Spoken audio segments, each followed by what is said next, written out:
Guess who's on the radio with us today? Why am I singing? Because I'm so happy. Jeanne Beker's in the room, in the house. Yay! Yay! Yay. Good morning, Jeannie. Good morning. We are just Wow. reminiscing about days on CHUM Radio. How did we meet? How did we meet? How did we meet? It was when you started. You came over. I'd already been working at 1050 CHUM. I was their good news girl doing these CHUM reports.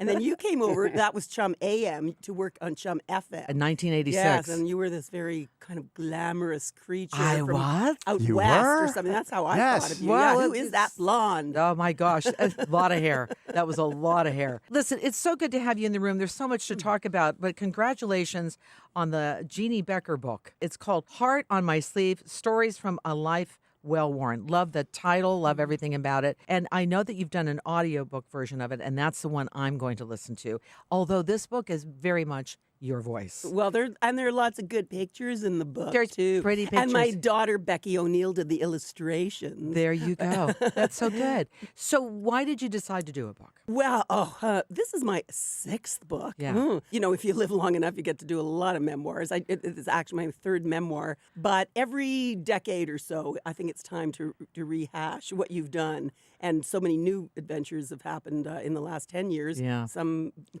adventures not necessarily that uplifting. I mean, I went through a cancer journey. That wasn't the impetus, obviously, for writing the book. But I know that cancer journey really did change me and made me an even more reflective person, if you will. Yeah. It certainly made me, a kind of a bigger, braver, wiser person. So I think there are a lot of life lessons in the book. That was my aim for every story that has a life lesson. I mean, these are stories that are not told in any chronological order, and they are all based on a garment or a piece of jewelry or an accessory. I use that as the springboard for the storytelling. And so when we are about to look at this book, are we talking about your time on fashion television or just the whole thing? Oh, the whole thing. The whole From when thing. I was a little girl playing with paper cutout dolls to, when I moved to New York when I was 19 to go study acting, and then I moved to Paris when I was 21, and then worked, in the media, worked in Newfoundland,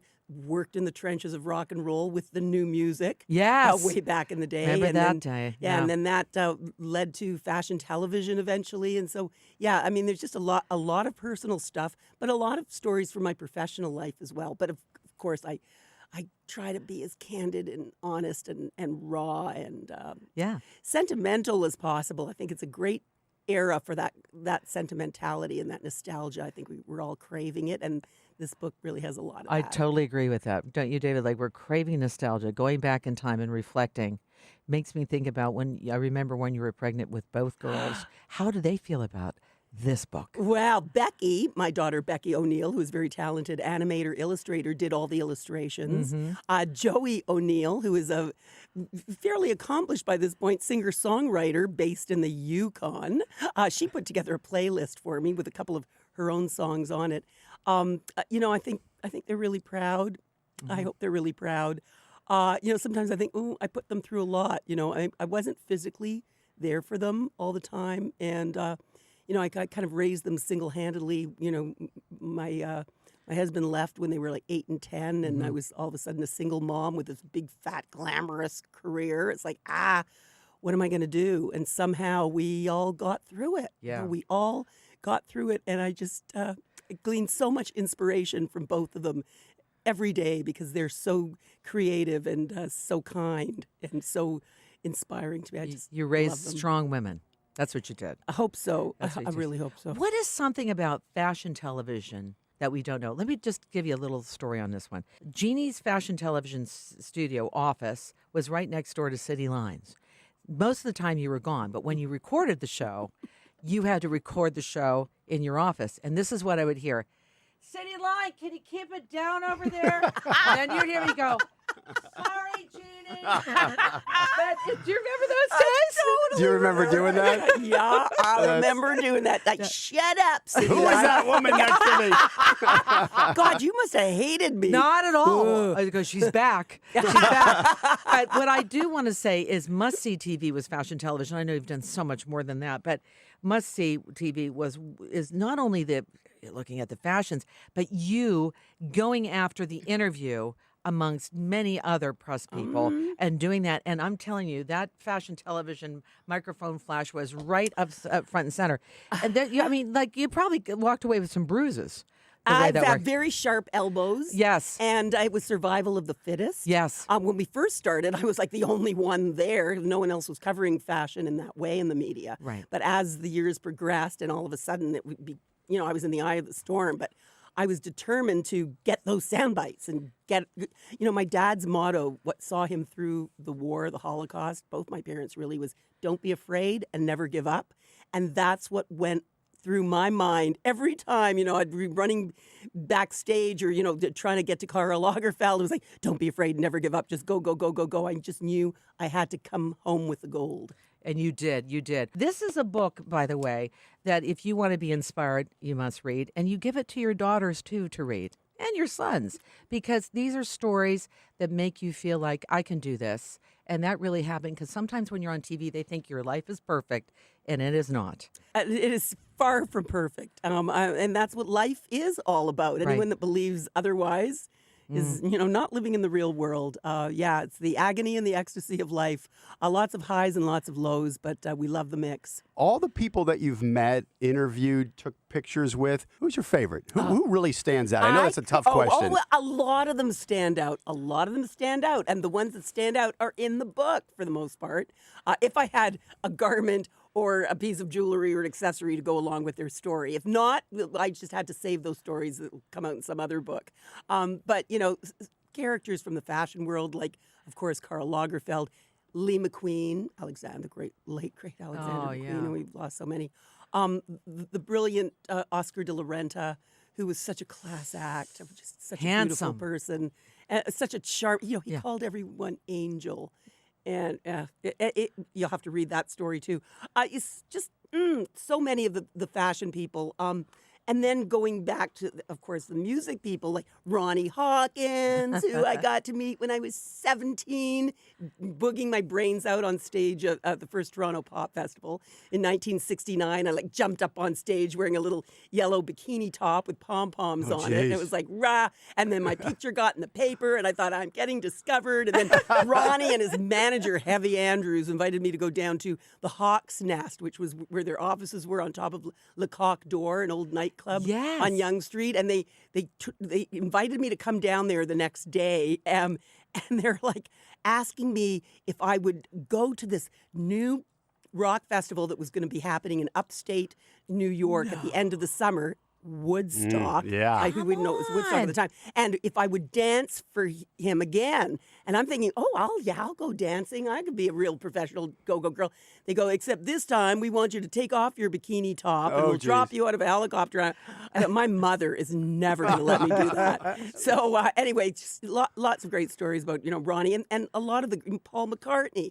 I see a picture of you with Paul McCartney on this. I grew up with a poster of Paul, who was my favorite, and the Beatles over my bedroom wall, and and then to get to meet him all those years later, that was a fantasy.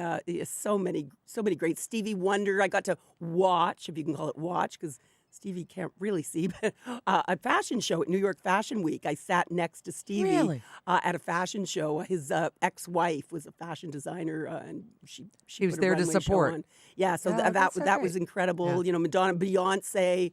Beyonce, what a class act. And I interviewed her, it's almost like 20 years ago. And when her she was star, a baby Beyonce. Her star was just beginning to rise. But, I could tell she was so grounded, so together, and just such a kind person and such a caring person, such a class act. So, I mean, it just goes on and on. There's so many You could never have planned the career that you had. Never. And so what is the key to that? Like keeping opportunities alive? What do you say to that? The key is being resilient, being nimble.